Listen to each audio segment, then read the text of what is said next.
এই পৃথিবীতে যত মানুষ আল্লাহ তাআলা পাঠাইছেন, পাঠাইবেন কিয়ামত পর্যন্ত, প্রত্যেকের জন্য জান্নাতে একটা বালাখানা তৈরি করে আল্লাহ রাখছেন, একটা বাড়ি বানায় রাখছেন। আর প্রত্যেকের জন্য জাহান্নামেও একটা বাড়ি বানায় রাখছেন। মৃত্যুর সময় যখন গণায় আসে ফেরেশতারা সর্বপ্রথম মুমিনকে জাহান্নামটা দেখায়, জাহান্নামের ভিতরে তার জন্য যে বাড়ি মঞ্জুরি বাড়িটা দেখায়, আর বলে রে আল্লাহর বান্দা, তোমার জন্য ওই জাহান্নামের ভিতরে এই ঘরটা বানানো ছিল, কিন্তু তুমি নেক আমল করেছো, আল্লাহ তাআলার বিধানের উপরে চলেছো, তো জাহান্নামের এই ঘরটা তোমার জন্য বাতিল করে দেওয়া হলো। পরক্ষণের সাথে সাথে মুমিন বান্দার চোখের সামনে জান্নাতের যে বালাখানা, জান্নাতের যে তার জন্য নিয়ামত রাখছেন, যে ঘর বানায় রাখছেন, এই ঘরটাকে আল্লাহ তাআলা ফেরেশতাদের মাধ্যমে তার চোখের সামনে তুলে ধরে। কোথা থেকে, কোন জায়গা থেকে, কিভাবে একজন মুমিন বান্দা তার মৃত্যুর যন্ত্রণা টের পাবে না? এক তো আল্লাহর পক্ষ থেকে সালাম, দ্বিতীয়ত ফেরেশতারা তার কানে ঘুরিতে যখন কোরআনের আয়াত তেলাওয়াত করে শোনায়, তৃতীয় নম্বরে আল্লাহ তাআলার নিয়ামত জান্নাত যখন তার চোখের সামনে তুলে ধরে, এইগুলি তার ভিতরে এমন আনন্দ যোগায়, এমন খুশি অনুভব হয় তার ভিতরে যে আজরাইল তার রূহ কোন সময় কখন কিভাবে বের করছে সেটার পায় না। আমাদের সমাজে এরকম দেখা যায়, এমনটা যদি হয় যে অনেক সময় দেখা যায় খুব কষ্টের কাজ, কিন্তু সামনে যদি কোনো একটা আনন্দ থাকে, তাহলে এই সময়ের কষ্ট কিন্তু গায়ে লাগে না। যদি সামনে বড় একটা আনন্দ থাকে, যে কারটা সাইরে হে আনন্দটা আমাদের ফাড়ি দিতাম, তাহলে কিন্তু এখানে যে কষ্টটা, কষ্ট হয় না যেমন না, কষ্ট হয়, কিন্তু এটা শরীরে লাগে না, মনে বড় ভক্তি লাগে, খুব আনন্দ লাগে যে কতকে এটা শেষ হইতো আর এখানে যাইতাম। ঠিক তেমনি ভাবে মুমিনের অবস্থা হয় এমন, যে মুমিনের অবস্থাটা এমন হয় যে তার জানটা, তার রূহটা কখন বের করতো আর কখন আল্লাহ তাআলার জান্নাতে গিয়ে বাড়ি বানাইতো। সুবহানাল্লাহ বলবেন না? মুমিনের অবস্থাটা হয় এমন তার একটা আফসোস এসে যায়, তখন তার মৃত্যুর যন্ত্রণাটা তার গায়ে আর লাগে না, সে টের পায় না। যন্ত্রণা হয় কিন্তু হে কইতে পারে না, কারণ মন ধ্যান খেয়াল তো এই জায়গাত নাই। খেয়াল কোন দিকে? জান্নাতের নিয়ামতের দিকে। খেয়াল হইল আল্লাহ তাআলা যে সালাম দিয়েছেন ওই দিকে। আর রহমতের ফেরেশতারা যখন 500 ফেরেশতা জান্নাতের রেশমি রুমাল নিয়ে দৌড়াদৌড়ি করতে থাকে রূহটা নেওয়ার জন্য, তখন তার কাছে বড় খুশি লাগে। তখন তার কাছে মৃত্যুর যন্ত্রণা, মৃত্যুর কষ্টটা তার কাছে কষ্ট থাকে না।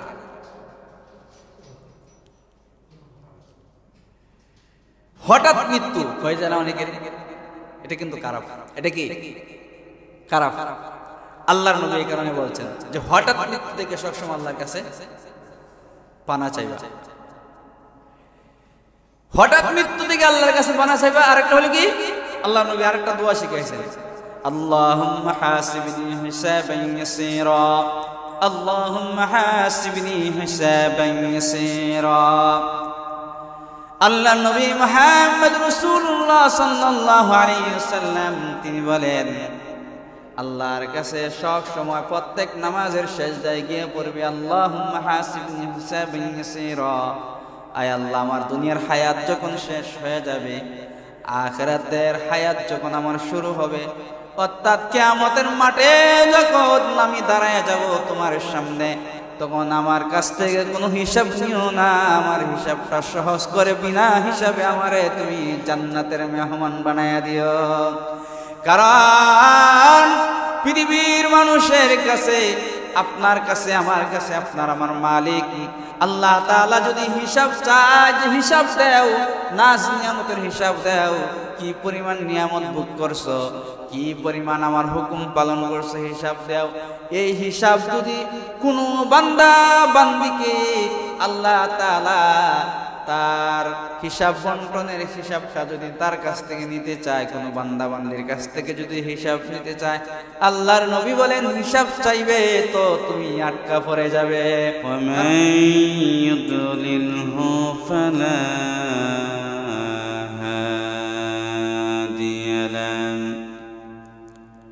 ونشهد أن لا إله إلا الله وحده لا شريك له ونشهد أن سيدنا وسندنا وحبيبنا ومولانا محمدا عبده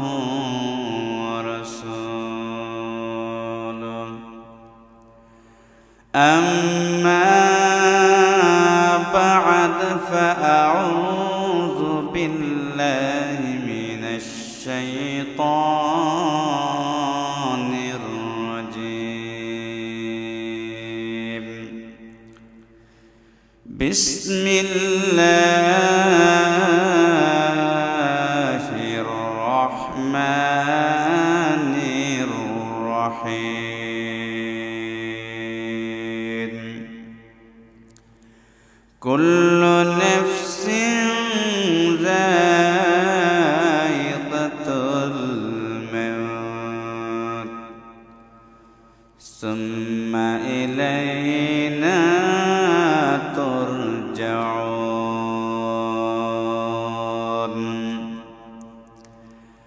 وقال رسول الله صلى الله عليه وسلم كما تموتون تحيون وتحشرون كما تموتون صدق الله العظيم وصدق رسوله النبي الكريم ونحن على ذلك من الشاهدين والشاكرين والحمد لله رب العالمين اللهم صل على محمد وعلى آل محمد كما صليت على إبراهيم وعلى آل إبراهيم إنك حميد مجيد اللهم بارك على محمد وعلى آل محمد كما باركت على إبراهيم وعلى آل إبراهيم إنك حميد مجيد بلغ العلا بكماله كشف الدجى بجماله حسنت جميع خصاله صلوا عليه وآله يا همس بمسافر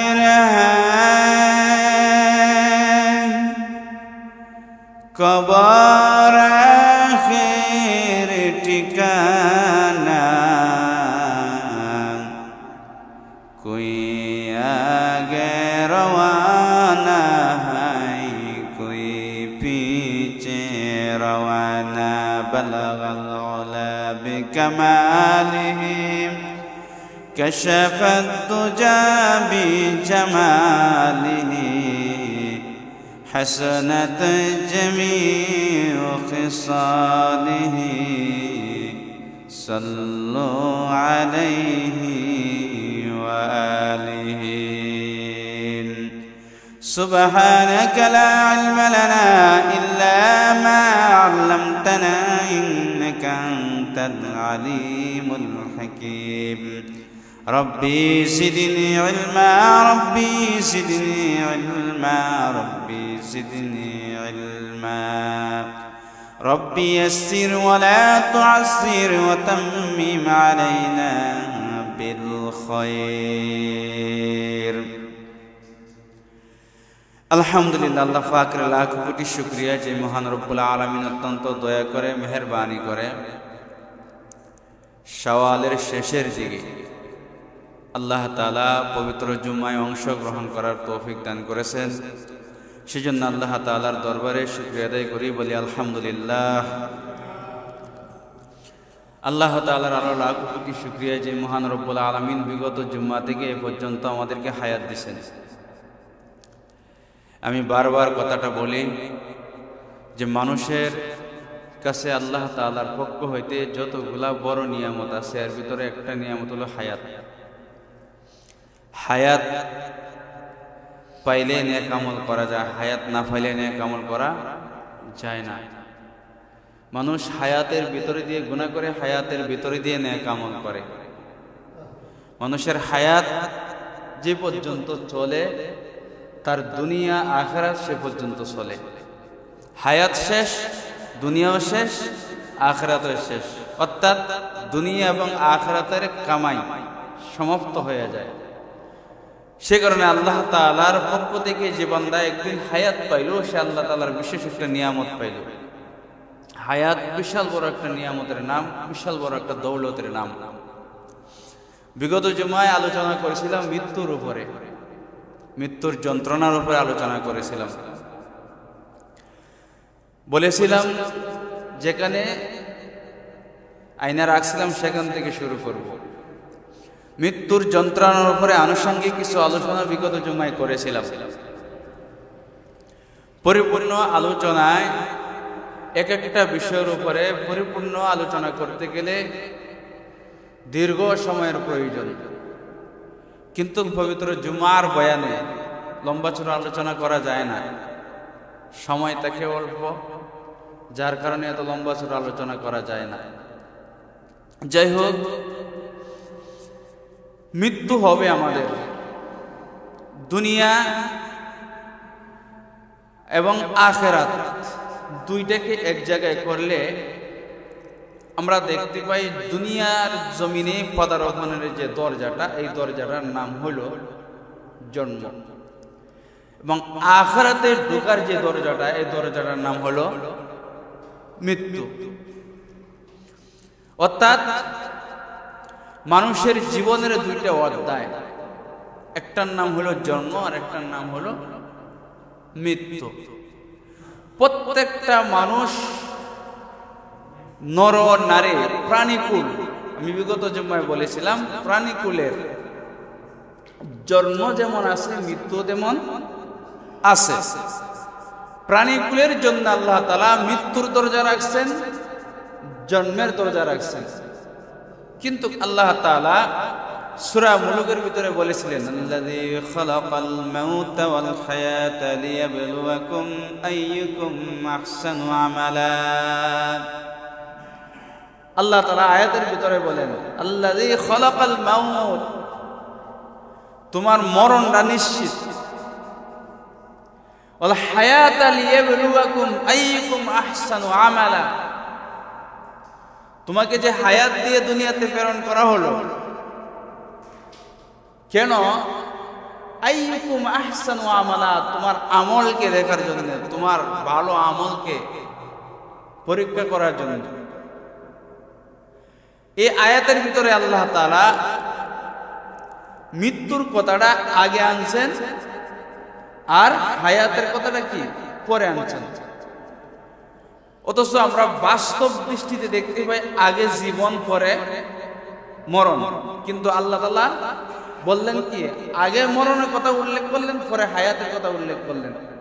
এর যতগুলি জবাব আছে দুই একটা জবাব দিয়েছিলাম, এর মধ্যে একটা উল্লেখযোগ্য, সবচেয়ে উল্লেখযোগ্য একটা জবাবের নাম হলো, জবাব হলো ওই যে আপনার আমার মৃত্যু যে হবে এটা নিশ্চিত, মরণের টিকিটটা আল্লাহ তাআলা সাথে দিয়া পাঠাইছেন। আর হায়াত যেটা দিচ্ছেন এটার কোনো ভ্যালু নাই, এটার কোনো গ্যারান্টি নেই, এটার 4 পয়সার কোনো গ্যারান্টি নেই। যদিও আমরা লম্বা চড়া আশা করি আগামীকাল ওই কাজ করব, 1 মাস পরে এই কাজ করব, 6 মাস পরে এই কাজ করব, আগামী বছর এই কাজ করব, আমাদের আশা হয় লম্বা চড়া, কিন্তু বাস্তবেই দেখা যায় কি আমার হায়াতের কোনো গ্যারান্টি নেই, আশার কোনো শেষ নাই।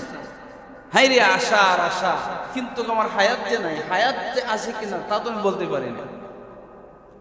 হায়াতটা এটা গণাতে আসে না, হিসাবে আসে না, মরণটা হিসাবে আসে, এটা গ্যারান্টিতে আছে। এ কারণে আল্লাহ তাআলা আয়াতের ভিতরে মরণের কথাটা আগে উল্লেখ করেছেন আর জীবনটা পরে আনছেন।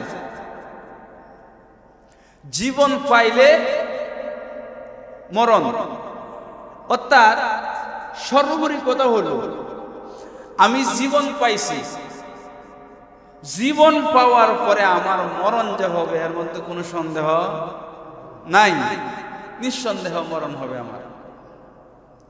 তো আমি বলতেছিলাম এই পৃথিবীতে আগমন হওয়ার যে দরজাটা, এটার নাম হলো জন্ম। আর এই পৃথিবী থেকে বিদায় হইয়া পরকালের সামানা, পরকালের বাড়ি জমানের যে দরজাটা, এই দরজাটার নাম হলো মৃত্যু। কিন্তু এই দুইটার মধ্যে পার্থক্য হলো ওই জায়গায় পৃথিবীর সকল মানুষ পৃথিবীতে আগমন করে, আগমন করার হালাত একরকম, সিস্টেম একরকম, কিন্তু মানুষ দুনিয়া থেকে বিদায় হয় হালাত সিস্টেম একরকম নয়, ভিন্ন রকম হয়, এক একজনের জন্য এক এক রকম হয়। কেমন? পৃথিবীতে মানুষ যখন জন্মগ্রহণ করে তো দুইটা জিনিস তার জন্য কনফার্ম থাকে। একটা হলো পৃথিবীতে মানুষ জন্মগ্রহণ করে বাচ্চার আকারে, শিশু আকারে। আরেকটা হলো পৃথিবীতে মানুষ জন্মগ্রহণ করে কান্নারত অবস্থায়। এই দুইটা জিনিস কনফার্ম, এটা সবার বেলায়। শুধুমাত্র একটা জিনিসের পরিবর্তন আল্লাহ তাআলা একজনের বেলায় ঘটাইছেন। কোনটা? যে পৃথিবীতে আসার পরে যে কান্নার যে আওয়াজ, এটা আল্লাহ তাআলা পৃথিবীর একজনের জন্য বন্ধ রাখছেন। সেই ব্যক্তিটার নাম কি বলতে পারেন? আপনার আমার পয়গম্বর মুহাম্মদুর রাসূলুল্লাহ সাল্লাল্লাহু আলাইহি ওয়াসাল্লাম। আল্লাহর নবী পৃথিবীতে আসার পরে তিনি কান্নাকাটি করেন না। তিনি পৃথিবীতে আসার পরে জমিনে, মার গর্ভ হইতে জমিনে পদার্পণের পরে আল্লাহ তাআলার কদমে সিজদা দিয়ে পড়েছেন, এবং দুনিয়াতে আসার পরে আল্লাহর নবী যেন না কান্দে এই জন্য আল্লাহ তাআলা আসমানের চন্দ্র দিয়া, তারকা দিয়া নবীকে আনন্দ দেওয়া হয়েছে, নবী যেন না কান্দে। এই দুইটা সিস্টেমের ভিতরে একটা সিস্টেম শুধু একজনের বেলায় পরিবর্তন, আর সকলের বেলায় একরকম। পৃথিবীতে আমাদের নবী ছাড়া অন্য অন্য নবীরাও আগমন করেছেন, কিন্তু কোনো একজন নবীর ইতিহাস এমন পাই নাই যেই নবী পৃথিবীতে আসার পরে কান্নার আওয়াজ দেয় নাই। প্রত্যেকটা নবী রাসূলও পৃথিবীতে আসার পরে কান্নার আওয়াজ দিয়েছে।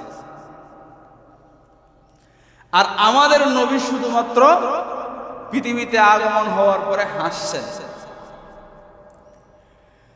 পৃথিবীর শুরু থেকে আদম আলাইহিস সালাতু ওয়াস সালাম থেকে এই পর্যন্ত যত মানুষ দুনিয়াতে আগমন করেছে, প্রত্যেকের আগমনের হালাত একরকম। কিয়ামত পর্যন্ত যত মানুষ আগমন করবে প্রত্যেকের পৃথিবীতে আগমন হওয়ার হালাতটা একরকম, কিন্তু বিদায় হওয়া ভিন্ন রকম, একরকম হয় না। এই পৃথিবীর জমিনে মানুষগুলি যখন জন্মগ্রহণ করে, পৃথিবীর মানুষেরা মার গর্ভ হইতে দুনিয়াতে আসার পরে কান্নাকাটির আওয়াজ দেয়, চিৎকার দিয়ে কান্নাকাটি করে। আর তার আপনজন মা বাবা সহ প্রত্যেকটা আপনজন হাসতে থাকে, আনন্দ উল্লাস করতে থাকে। পৃথিবীতে মানুষ যখন আগমন করে বাচ্চার আকারে, শিশুর আকারে আগমন করে, কিন্তু বিদায় হওয়ার সময় আল্লাহ রাব্বুল আলামিন এই সিস্টেমটা রাখেন নাই।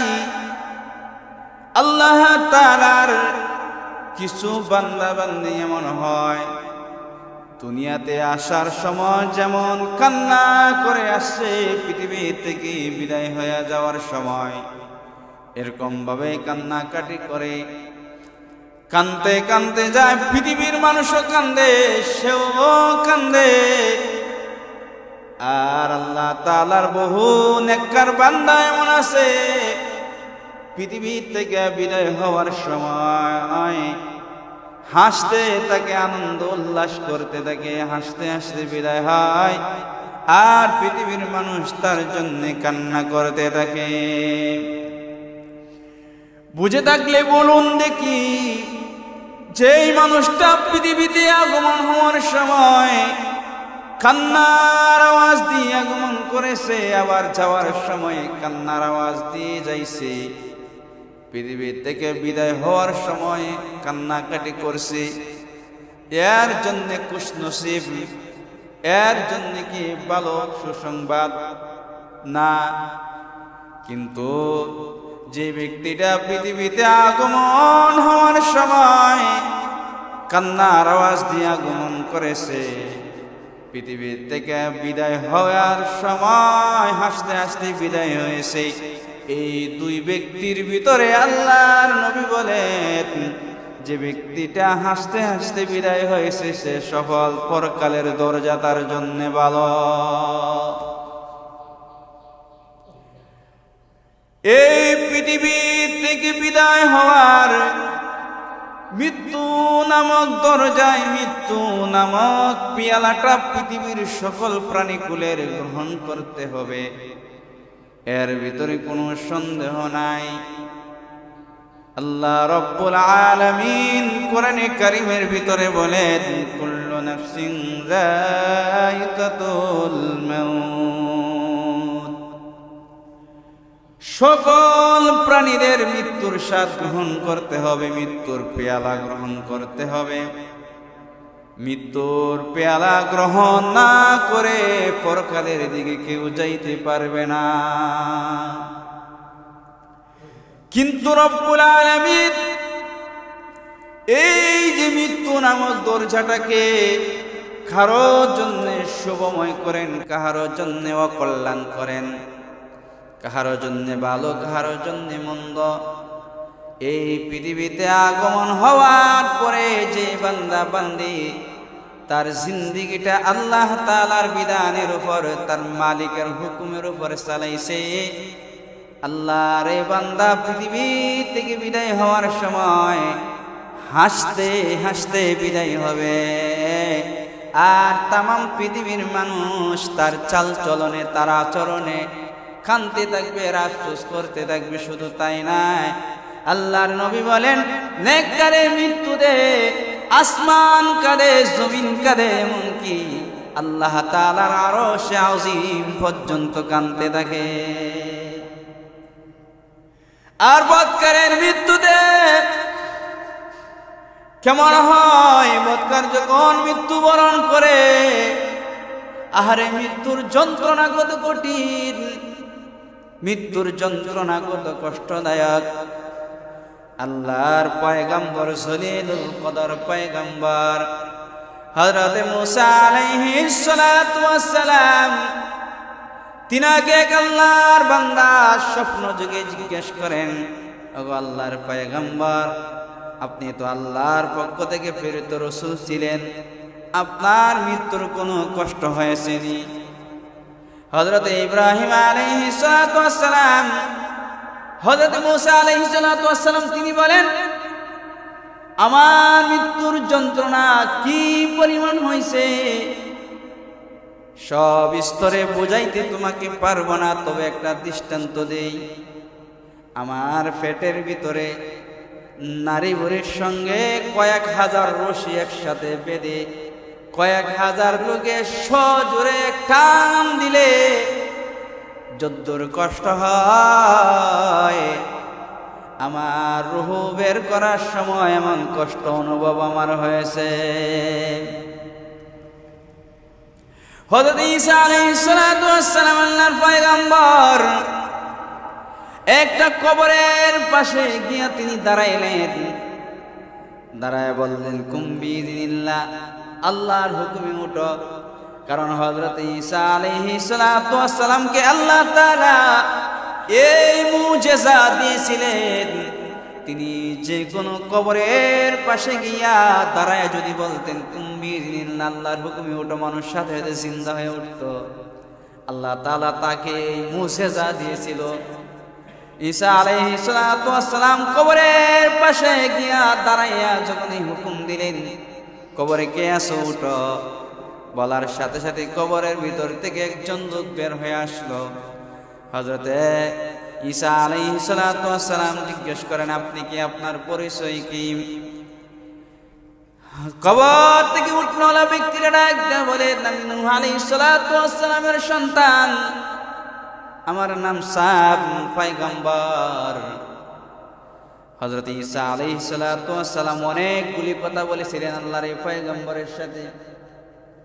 এক পর্যায়ে গিয়া বললেন, হে আল্লাহর পয়গম্বর, আপনি যে রূহ পাইলেন, আবার জীবিত হইলেন, এখন কি আপনি দুনিয়াতে থাকতে চান না আবার কবরে চলে যাইবেন? কারে জিজ্ঞেস করে? হযরত নূহ আলাইহিস সালাতু ওয়াস সালামের সন্তান হযরত সাম আলাইহিস সালাতু ওয়াস সালাম, তিনি আল্লাহর পয়গম্বর, তিনাকে জিজ্ঞেস করেন। হযরত সাম আলাইহিস সালাতু ওয়াস সালাম ডাক দিয়ে বলে, আল্লাহর পয়গম্বর ঈসা, আমি যদি এখন দুনিয়াতে আবার জীবিত থাকি, আল্লাহ যদি আমাকে হায়াত দেন, আমি যদি এই দুনিয়াতে বসবাস করি, আমার রূহ নেওয়ার জন্য আবারও কি আজরাইল আসবেনি? হযরত ঈসা আলাইহিস সালাতু ওয়াস সালাম তিনি বললেন, আপনি আল্লাহর পয়গম্বর, আপনি মৃত্যুকে এত ভয় পান, আজরাইলকে এত ভয় পান কেন? নূহ আলাইহিস সালাতু ওয়াস সালামের সন্তান হযরত সাম আলাইহিস সালাতু ওয়াস সালাম তিনি ডাক দিয়ে বলেন, ও ঈসা পয়গম্বর, আপনার সঙ্গে তো আজরাইলের দেখা হয় নাই, আপনি কি বুঝবেন? আপনার সঙ্গে তো আজরাইলের দেখা হয় নাই, আপনি কি বুঝবেন? আজ থেকে 4000 বছর আগে আমার রূহ বের করা হয়েছিল, আজও পর্যন্ত আমি মৃত্যুর যন্ত্রণা বলতে পারি না। আল্লাহ নবী, বিশ্ব নবী মুহাম্মদুর রাসূলুল্লাহ সাল্লাল্লাহু আলাইহি ওয়াসাল্লাম তিনি বলেছেন, মৃত্যুর যন্ত্রণা কেমন হবে, মৃত্যুর কষ্ট কেমন হবে। একটা জিন্দা ছাগলকে, একটা বকরিকে যদি জিন্দা অবস্থায় তার শরীর থেকে চামড়া ওঠানো হয়, কি পরিমাণ কষ্ট হয়, কি পরিমাণ কষ্ট হবে। আল্লাহর পয়গম্বর বলেন, জিন্দা ছাগলের গা থেকে তার চামড়াগুলি তুললে উঠাইলে যতদূর কষ্ট হয়, একটা মানুষের কাছে আজরাইল যখন আসে, আজরাইল যখন তার রূহ বের করে, তার চাইতে বেশি পরিমাণে কষ্ট ওই ব্যক্তির হয়। মৃত্যুর যন্ত্রণা কঠিন, মৃত্যুর কঠিন যন্ত্রণা। এই মৃত্যুর দরজায় যে ফাড়ি দিছে সে জানে মৃত্যু যে কত কষ্টকর। আমরা তো মনে করি কোনো কিছু না, কিচ্ছু মনে করি না এই মৃত্যুর দরজাটাকে, কারণ মরণের কোনো প্রস্তুতি নেই। আমরা এটাকে খেলা মনে করি। আর বর্তমান যে যুগ, এই যুগে এমন অবস্থা হয়েছে যে মৃত ব্যক্তির পাশে বসতে বসতে আর মৃত ব্যক্তিকে দাফন করতে করতে দিন পাথরের মতো হয়ে গেছে, মন নরম হয় না, একটু চিন্তা ফিকিরও আসে না। আমাদের অবস্থাটা হয়েছে বর্তমানে এমন। অথচ মৃত্যুর যে যন্ত্রণা, আমি বিগত জুমায় বলেছিলাম না যে এই মৃত্যুর যন্ত্রণা মুমিনেরও হবে, বদকারেরও হবে। কেউ রেহাই পাবে না মৃত্যুর যন্ত্রণা থেকে, কেউ রেহাই পাবে না। কিন্তু পার্থক্য ওই জায়গাতেই, মুমিনের মৃত্যুর যন্ত্রণা হবে কিন্তু টের পাবে না, আর বদকারের যন্ত্রণা হবে, যদ্দূর হবে তার চেয়ে দ্বিগুণ পরিমাণে তার কষ্ট অনুভব হবে। পার্থক্য এতটুকু, আর কোনো পার্থক্য না। পার্থক্য এতটুকুই, একজনের মৃত্যুর যন্ত্রণা তার গায়ে লাগবে না। কেন লাগবে না? কারণ রুহু বের করতে, জান বের করতে যে ফেরেশতারা আসবে, আল্লাহ তাআলার পক্ষ হইতে সালাম নিয়ে আসবে, সালামুন কাওলাম মির রাব্বির রাহিম।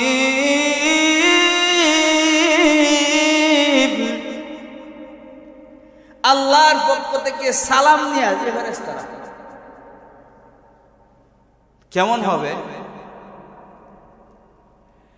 আল্লাহর নবী, বিশ্ব নবী মুহাম্মদ রাসূলুল্লাহ সাল্লাল্লাহু আলাইহি ওয়াসাল্লাম বলেন, আবু বকর, আজরাইল যখন তোমার কাছে আসবে তোমার রূহ বের করার জন্য, আল্লাহর পক্ষ থেকে তোমাকে সুসংবাদ দিবে, তোমাকে সালাম দিবে, আর তোমার কানের কাছে ফেরেশতারা কোরআনের আয়াত তেলাওয়াত করে শোনাবে, ইয়া আইয়াতুহান নাফসুল মুতমাইন্নাহ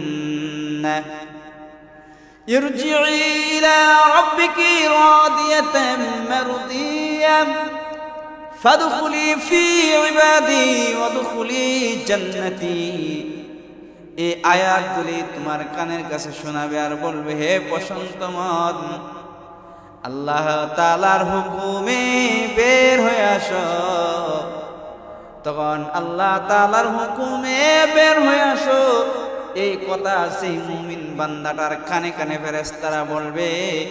এই বান্দাটার রূহটা তার ভিতর থেকে বের হয়ে যাবে, সে টের পাবে না। কেমন ভাবে টের পাবে না? একটা আটার চাকার ভিতর থেকে একটা চুল টানে বের করলে যেমন ভাবে আটার চাকাটা টের পায় না, ঠিক তেমনি ভাবে মুমিনের রূহ বের করার সময় তার দেহটা এরকম ভাবে কোনো টের পাবে না,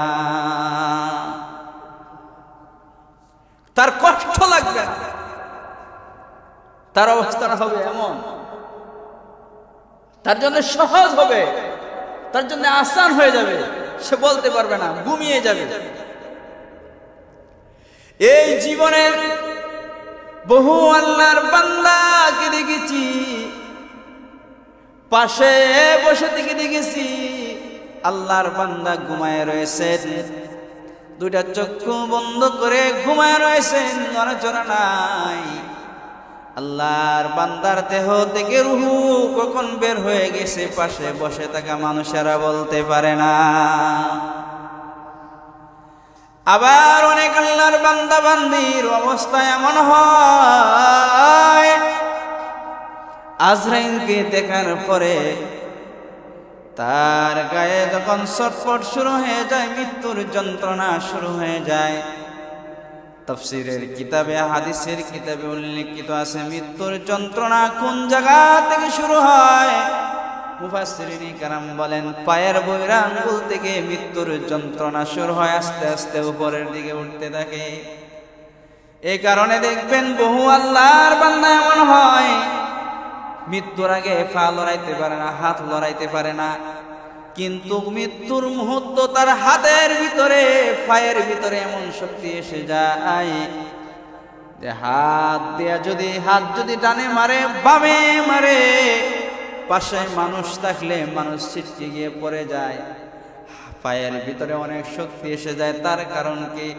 কারণ হলো আজরাইল যখন রূহটাকে তাড়াও করতে থাকে, আর তার চোখের সামনে জাহান্নামের চিত্রগুলা যখন ভেসে উঠতে থাকে, ফেরেশতারা দেখায়, তখন তার ছটফট শুরু হয়ে যায়। রুহটা একবার হাতের দিকে যায় আর একবার পায়ের দিকে যায়। রুহটা যখন পায়ের দিকে যায় পা শক্তিশালী হয়ে যায়, রুহটা যখন হাতের দিকে যায় হাত শক্তিশালী হয়ে যায়। আল্লাহ রব্বুল আলামিন বলেন, পৃথিবীর মানুষেরা রে, এই মৃত্যুর দরজারা পাড়ি দিয়া তারপরে আমার কাছে আসতে হবে। নেক আমল করা, নিজের হায়াতটাকে নেক দ্বারা সাজাও। তোমার মৃত্যুর দরজাটা যদি তোমার জন্য ভালো হইতে হয়, মৃত্যু নামে দরজাটা যদি ভালো হইতে হয়, নিজের সাড়ে দিন বডিটা হায়াতটাকে নেক দ্বারা সাজাইতে হবে। কারণ হলো এই পৃথিবীতে যত মানুষ আল্লাহ তাআলা পাঠাইছেন পাঠাইবেন কিয়ামত পর্যন্ত, প্রত্যেকের জন্য জান্নাতে একটা বালাখানা তৈরি করে আল্লাহ রাখছেন, একটা বাড়ি বানায় রাখছেন।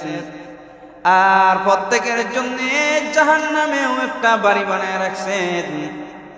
মৃত্যুর সময় যখন গণায় আসে ফেরেশতারা সর্বপ্রথম মুমিনকে জাহান্নামটা দেখায়, জাহান্নামের ভিতরে তার জন্য যে বাড়ি মঞ্জুরি বাড়িটা দেখায়, আর বলে রে আল্লাহর বান্দা, তোমার জন্য ওই জাহান্নামের ভিতরে এই ঘরটা বানানো ছিল, কিন্তু তুমি নেক আমল করেছো, আল্লাহ তাআলার বিধানের উপরে চলেছো, তো জাহান্নামের এই ঘরটা তোমার জন্য বাতিল করে দেওয়া হলো। পরক্ষণের সাথে সাথে মুমিন বান্দার চোখের সামনে জান্নাতের যে বালাখানা, জান্নাতের যে তার জন্য নিয়ামত রাখছেন, যে ঘর বানায় রাখছেন, এই ঘরটাকে আল্লাহ তাআলা ফেরেশতাদের মাধ্যমে তার চোখের সামনে তুলে ধরে। কোথা থেকে, কোন জায়গা থেকে, কিভাবে একজন মুমিন বান্দা তার মৃত্যু যন্ত্রণা টের পাবে না? এক তো আল্লাহর পক্ষ থেকে সালাম, দ্বিতীয়ত ফেরেশতারা তার কানে ঘুরিতে যখন কোরআনের আয়াত তেলাওয়াত করে শোনায়, তৃতীয় নম্বরে আল্লাহ তাআলার নিয়ামত জান্নাত যখন তার চোখের সামনে তুলে ধরে, এইগুলি তার ভিতরে এমন আনন্দ যোগায়, এমন খুশি অনুভব হয় তার ভিতরে, যে আজরাইল তার রূহ কোন সময় কখন কিভাবে বের করছে সেটার পায় না। আমাদের সমাজে এরকম দেখা যায়, এমনটা যদি হয় যে অনেক সময় দেখা যায় খুব কষ্টের কাজ, কিন্তু সামনে যদি কোনো একটা আনন্দ থাকে, তাহলে এই সময়ের কষ্ট কিন্তু গায়ে লাগে না। যদি সামনে বড় একটা আনন্দ থাকে, যে কারটা সাইরে হে আনন্দটা আমাদের ফাড়ি দিতাম, তাহলে কিন্তু এখানে যে কষ্টটা, কষ্ট হয় না যেমন না, কষ্ট হয়, কিন্তু এটা শরীরে লাগে না, মনে বড় ভক্তি লাগে, খুব আনন্দ লাগে, যে কতকে এটা শেষ হইতো আর এখানে যাইতাম। ঠিক তেমনি ভাবে মুমিনের অবস্থা হয় এমন, যে মুমিনের অবস্থাটা এমন হয় যে তার জানটা, তার রূহটা কখন বের করতো আর কখন আল্লাহ তাআলার জান্নাতে গিয়ে বাড়ি বানাইতো। সুবহানাল্লাহ বলবেন না? মুমিনের অবস্থাটা হয় এমন তার একটা আশ্বাস এসে যায়, তখন তার মৃত্যুর যন্ত্রণাটা তার গায়ে আর লাগে না, সে টের পায় না। যন্ত্রণা হয় কিন্তু হে কইতে পারে না, কারণ মন ধ্যান খেয়াল তো এই জায়গা নাই। খেয়াল কোন দিকে? জান্নাতের নিয়ামতের দিকে। খেয়াল হইল আল্লাহ তাআলা যে সালাম দিয়েছেন ওই দিকে। আর রহমতের ফেরেশতারা যখন 500 ফেরেশতা জান্নাতের রেশমি রুমাল নিয়ে দৌড়াদৌড়ি করতে থাকে রূহটা নেওয়ার জন্য, তখন তার কাছে বড় খুশি লাগে। তখন তার কাছে মৃত্যুর যন্ত্রণা, মৃত্যুর কষ্টটা তার কাছে কষ্ট থাকে না।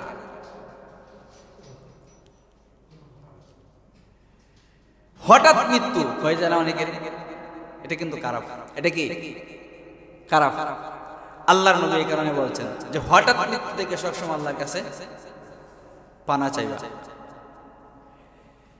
হঠাৎ মৃত্যু থেকে আল্লাহর কাছে পানা চাইবা। আরেকটা হলো কি, আল্লাহর নবী আরেকটা দোয়া শিখাইছেন, আল্লাহুম্মা হাসিবনি হিসাবান ইয়াসীরা, আল্লাহুম্মা হাসিবনি হিসাবান ইয়াসীরা। আল্লাহর নবী মুহাম্মদ রাসূলুল্লাহ সাল্লাল্লাহু আলাইহি ওয়াসাল্লাম তিনি বলেন, আল্লাহর কাছে সব সময় প্রত্যেক নামাজের সেজদায় গিয়ে পড়বে, আল্লাহুম্মা হাসিবনি হিসাবান ইয়াসীরা। আয় আল্লাহ, আমার দুনিয়ার হায়াত যখন শেষ হয়ে যাবে, আখিরাতের হায়াত যখন আমার শুরু হবে, অর্থাৎ কিয়ামতের মাঠে যখন আমি দাঁড়ায় যাব তোমার সামনে, তখন আমার কাছ থেকে কোনো হিসাব নিও না, আমার হিসাবটা সহজ করে বিনা হিসাবে আমারে তুমি জান্নাতের মেহমান বানায়া দিও। কারণ পৃথিবীর মানুষের কাছে, আপনার কাছে, আমার কাছে, আপনার আমার মালিক আল্লাহ তাআলা যদি হিসাব চায়, যে হিসাব দাও, নাজ নিয়ামতের হিসাব দাও, কি পরিমাণ নিয়ামত ভোগ করছো, কি পরিমাণ আমার হুকুম পালন করছো, হিসাব দাও। এই হিসাব যদি কোনো বান্দা বান্দিকে আল্লাহ তাআলা তার হিসাব বন্টনের হিসাবটা যদি তার কাছ থেকে নিতে চায়, কোনো বান্দা বান্দির কাছ থেকে যদি হিসাব নিতে চায়, আল্লাহর নবী বলেন হিসাব চাইবে তো তুমি আটকা পড়ে যাবে। কারণ আল্লাহ তাআলার নিয়ামতের তুলনায় তোমার ইবাদত একবারে সীমিত, এটা গণাতে আসে না, হিসাবে আসে না। তুমি কিসের হিসাব দিবা মালিকের সামনে দাঁড়ায়া তার নিয়ামতের? আর তোমার নেক আমলের হিসাব তুমি কি দিবা? দুইটাকে এক জায়গায় করলে নিয়ামতের তুলনায় নেক আমল কোনো কিছু না। এই কারণে আল্লাহর নবী বলেন সব সময় দোয়া করা, মালিক আমাকে তুমি বিনা হিসাবে জান্নাতের মেহমান বানায়া দিও।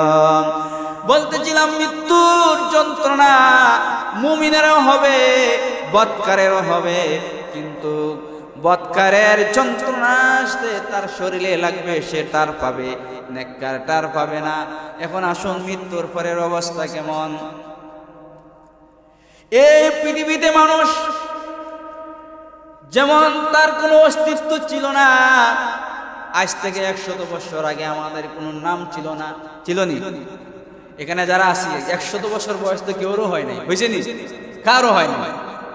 100 বছর আগে আমার কোনো পরিচয় ছিল না, আমার কোনো নাম ছিল না, আমার কোনো কিছুই ছিল না।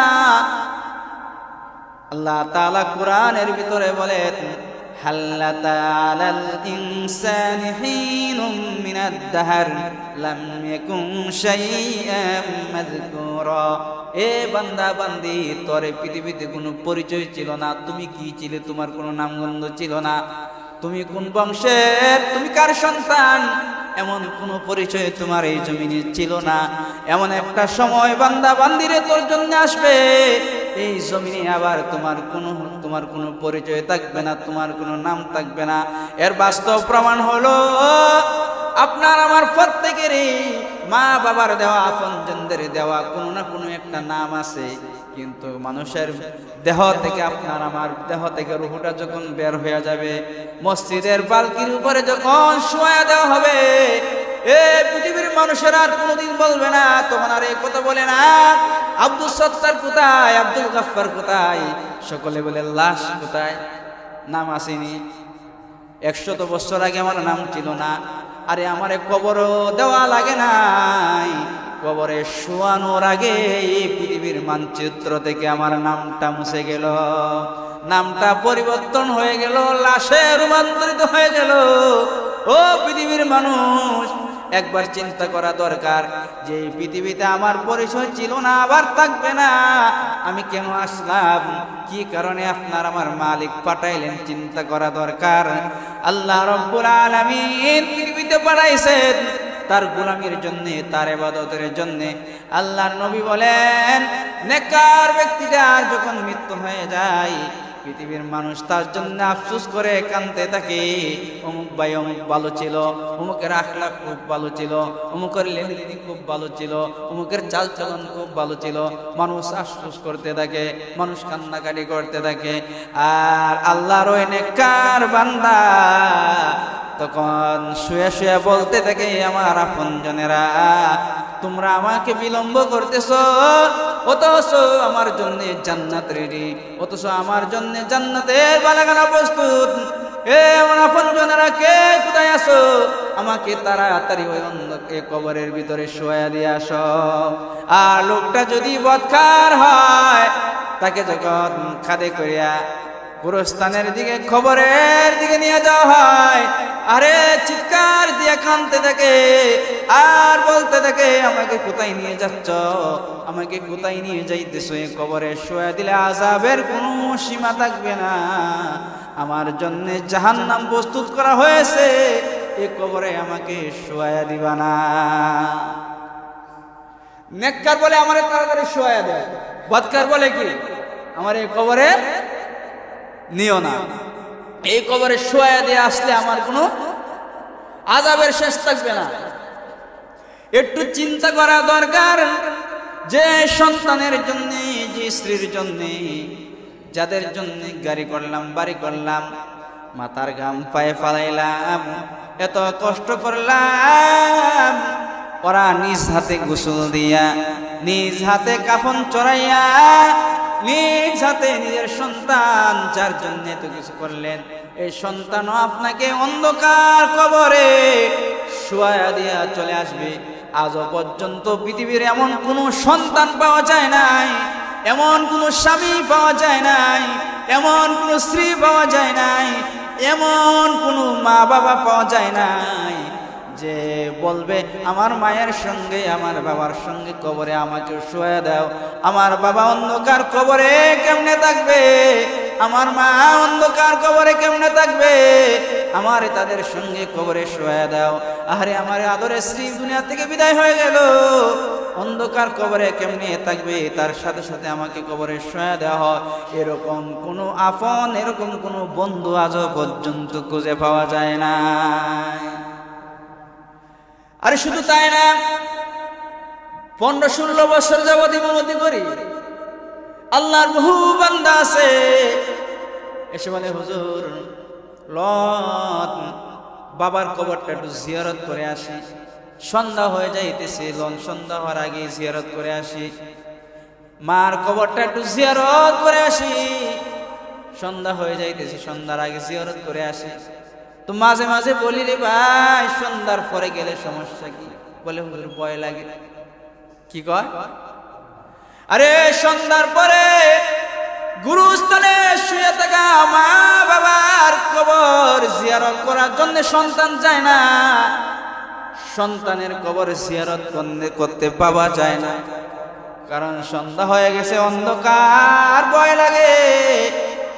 এ পৃথিবীর মানুষ, এটা যদি হয় পৃথিবীর অবস্থা, আপনাকে যে কবরে শুয়ে দেওয়া হলো, আপনি যে কবরে শুয়ে গেলেন, এই কবরে আপনি কোন হাল অবস্থা আছেন পৃথিবীর কেউ জানে না।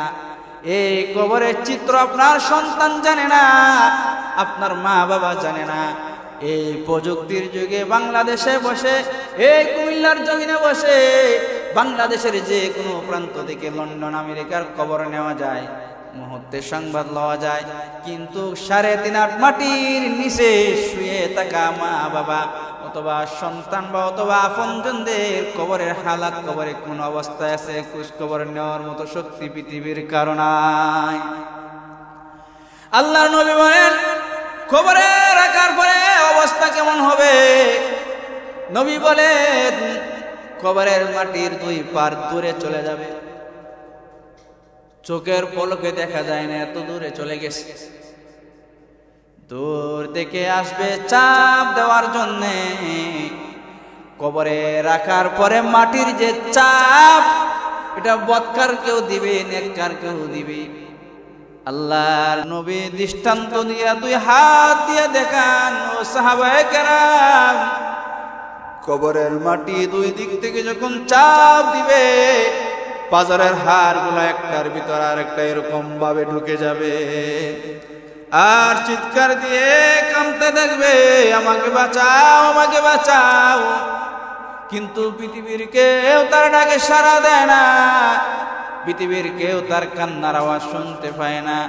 আল্লাহর নবী বলেন কবরে শুয়ে থাকা কোনো মানুষ, নর নারী যদি কান্নাকাটি করে, তার কান্নার আওয়াজ পৃথিবীর সকল মাখলুকাত শুনতে পায়।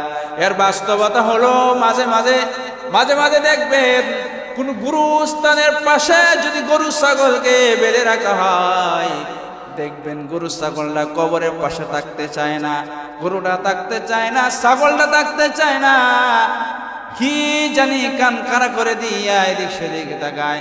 আমি জীবনে বহুবার দেখেছি পরীক্ষা করে, আরে কবরের ভিতরে আযাবের সংবাদ পশু পাখিরা পায়, কিন্তু আশরাফুল মাখলুকাত আর জিন শুনতে পায় না, দেখতে পায় না। এই কবর আপনার আমার সামনে, সামনে অবস্থিত এই কবর, কবরের সামনা তৈরি করেন। এই কবরে যাওয়ার পরে আপনার জন্য কি হবে আপনার জানা নাই। আপনার জন্য যেন ভালো নসিব হয়, আপনার জন্য যেন মঙ্গল হয়, এই সিস্টেম, এই আমল আপনি করে যান। কবরে শুয়ে দেওয়ার পরে লোকটা যদি নেককার হয়, আরে কবরে যাওয়ার পর আমি বিগত জুমায় বলেছিলাম, অনেকের জন্য শুনতে নতুন মনে হয়েছে যে কবরে মুনকার নাকির ফেরেশতা আসার আগে আরেকজন ফেরেশতা গিয়ে কবরে হাজির হয়। কে আসার আগে? মুনকার নাকির ফেরেশতা কবরে হাজির হওয়ার আগে একজন ফেরেশতা কবরে গিয়ে কি হয়? হাজির হয়ে যায়। হাজির হয়ে বলে, আল্লাহর বান্দা, তোমার আমলটা তুমি লিপিবদ্ধ করো, লেখো। বান্দারা যদি নেককার হয় আর বদকার হয়, নেককার বদকার উভয়ে বলে, এই আল্লাহর ফেরেশতা, আমি আমার আমলনামা কিভাবে লিখবো? কাগজ কলম কোথায় পাবো? লোকটা যদি নেককার হয়, আল্লাহর ফেরেশতা ডাক দিয়ে বলে, রে আল্লাহর বান্দা, তোমার হাতটা শুধু ঘুরাইতে থাকো, আল্লাহ তাআলা কুদরতি ভাবে তোমার আমলনামাটা লিপিবদ্ধ করে দিবেন। সুবহানাল্লাহ, কুদরতি ভাবে করে দিবেন। আর যদি লোকটা বদকার হয়, গুনাহগার হয়, বলে আমি কেমনে লিখবো? ফেরেশতা তখন এত জোরে চাপ দেয়, একটা চিৎকারের আওয়াজ পৃথিবীর এক প্রান্ত থেকে অপর প্রান্ত গিয়ে পৌঁছে যায়। মুমিন হোক আর বদকার হোক, নাফরমান আর মুমিন, দুনো দলের বেলা সিস্টেম একরকম। আমলনামাটা লিপিবদ্ধ করে গলা একটা হাড়ের মতো ঝুলাইয়া ফেরেশতারা দিয়ে চলে যায়। মুনকার নাকির ফেরেশতা এসে বুঝতে পারে লোকটা নেককার না বদকার। লোকটা যদি নেককার হয়, পৃথিবীর জমিন থেকে তার আল্লাহ তাআলার ফেরেশতাদের 3টা প্রশ্নের জবাব শিখে যাওয়া লাগে নাই, মুখস্থ করে তালিম করে যাওয়ার দরকার নাই। লোকটা যদি নেককার হয়, আল্লাহ তাআলা কুদরতি ভাবে তার জবান দিয়ে বের করে দেবে, রব্বি আল্লাহ দীনি আল ইসলাম ওয়া মুহাম্মাদুর রাসূলুল্লাহ। আল্লাহ তাআলা কুদরতি ভাবে বান্দার জবান দিয়ে বের করে দিবে। আর যদি বদকার হয়, 1000 বার মুখস্থ করে মস্ক করে গেলেও কবরে যাওয়ার পরে আল্লাহ তাআলা কুদরতি ভাবে জবান বন্ধ করে দিবে, জবান দিয়ে আসবে না। কবরে শোয়া দেওয়ার পরে বদকার হইলে কবরের ভিতরে সর্বনিম্ন 99টা সাপ ঢুকায়া দেওয়া হবে, আর জাহান্নামের সাথে কবরে একটা সংযোগ করে দেওয়া হবে। আর যদি লোকটা নেককার হয়, তো বান্দাটার কবরের সাথে জান্নাতের একটা সূত্র আল্লাহ তাআলা করে দেয়। ইসরাফিলের সিংহায় ফু দেওয়ার আগ পর্যন্ত কবরের ভিতরে আল্লাহর বান্দা ঘুমায়া থাকে। ইসরাফিলের সিংহায় ফু দেওয়ার আগ পর্যন্ত নির্টেনশনে ঘুমায়া থাকবে। আর বদকার হইলে কিয়ামত পর্যন্ত তার কবরের ভিতরে আযাব চলতে থাকবে। এই জিন্দেগি পরকালের জিন্দেগি শেষ আছে? শেষ নাই। কবরের পর থেকে হাসরের মাঠ থেকে মাঠের পর বিচারের পরে অনন্ত অসীম সময় চলতে থাকবে। এখন আপনি চিন্তা করেন, সেখানে গিয়ে কি আল্লাহ তাআলার দরবারে আপনি ভালো হালতে চলতে চান? সেখানে গিয়ে কি আপনি জান্নাতের নাজ নিয়ামতে থাকতে চান, না আপনি জাহান্নামে থাকতে চান? আপনার ইচ্ছা। আপনি যদি মনে করেন যে না, আমি কবরে যাওয়ার পরেও আমার সুখময় জিন্দেগি হোক, তাহলে আপনার জন্য নেক আমল হওয়া যথেষ্ট, নেক আমল হওয়া দরকার। আর যদি মনে করেন যে না, সেখানে যাওয়ার পরে যা একদম জিন্দেগি চলে গেছে, তাহলে আযাবের কোনো সীমা থাকবে না। ওয়া আখিরু দাওয়ানা আলহামদুলিল্লাহি রাব্বিল আলামিন।